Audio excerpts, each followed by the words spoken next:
Hi all, நான் வாங்கின குக்வேரோட review தான் எப்படி இருக்குன்னு பார்க்க போகிறோம். நான் வந்து கிரில் பேன் வாங்கியிருக்கேன். கேஸ்ட் அயர்னில் கிரில் பேன் வாங்கியிருக்கேன். கிரில் பேன் எதுக்கு யூஸ் பண்ணுவாங்க மோஸ்ட்லி அப்படின்னா, fish fry, chicken fry, vegetables அந்த மாதிரி நம்ம கிரில் பண்ணுறதுக்காக யூஸ் பண்ணலாம். பன்னீர் கிரில் பண்ணலாம், பிரெட் டோஸ்ட் பண்ணலாம். இந்த மாதிரி நிறைய இந்த கிரில் பண்ண நம்ம பண்ணலாம். யூஸ்வலாக கிரில் பண்ணுறது வந்து நம்ம அவனில் பண்ணுவோம்.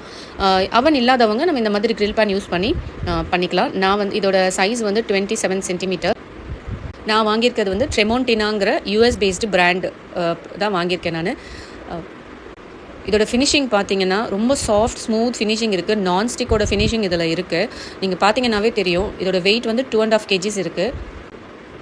இதோட ஹேண்டில்லையுமே சூடு நமக்கு தெரியக்கூடாதுங்கிறதுக்காக ஹேண்டில் சிலிக்கான் கிரிப் கொடுத்துருக்காங்க. நம்ம வேணும்னா அதை ரிமூவ் பண்ணிக்கலாம், திருப்பி வேணும்னாலும் போட்டுக்கலாம். யூஸ்வலாக கேஸ்ட் அயர்ன் ஒரு அயர்ன் ப்ராடக்ட்ஸ் வந்து யாருமே வாங்குறதுக்கு ப்ரிஃபர் பண்ண மாட்டாங்க. ஏன்னா அதை மெயின்டைன் பண்ணுறது ரொம்ப கஷ்டம், சீசனிங் பண்ணணும் அப்படின்னு சொல்லிட்டு. இது வந்து கம்ப்ளீட்லி ப்ரீ சீசன்டு. நம்ம பெருசாக சீசன் பண்ணுங்கிற அவசியமே கிடையாது. ஜஸ்ட் வாஷ் பண்ணிவிட்டு யூஸ் பண்ணாவே போதும். ஆனால் நமக்கு ரொம்ப நம்மளோட சாட்டிஸ்ஃபேக்ஷனுக்கு ஜஸ்ட் ஒரு ஆனியன் இல்லைனா ஃப்ரை பண்ணி நம்ம சீசன் பண்ணாவே போதும். அதுக்கப்புறம் நம்ம யூஸ் பண்ண ஆரம்பிச்சிக்கலாம். யூஸ் பண்ணிவிட்டு வாஷ் பண்ணிவிட்டு வைப் பண்ணி டிஷ்யூவில் வைப் பண்ணி, அதாவது ஈரம் இல்லாமல் வச்சாவே போதும். அது வந்து துருப்பிடிக்காது. அப்படி இல்லைனாலும் ஆயில் லைட்டாக தடவிக்கலாம்.